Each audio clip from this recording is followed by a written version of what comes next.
Hello friends, welcome to my this video. In this video I am going to show you how can we see our installed history on our Play Store.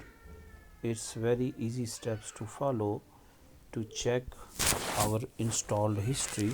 First of all, we need to go our Play Store because all apps we are downloading by using our Play Store. That's why we need to go our Play Store app. Then on left hand side you can see three lines. You need to click on these three lines and you need to click first option, my apps and games. When you will be click on first option, the second option is installed.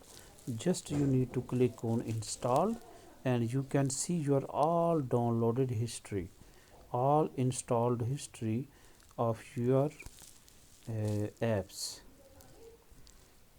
Like this is very easy steps to follow to check your installed history. I hope you enjoy and you understand my all steps of my video. Thank you for watching. Please subscribe my channel for future more videos. Thank you.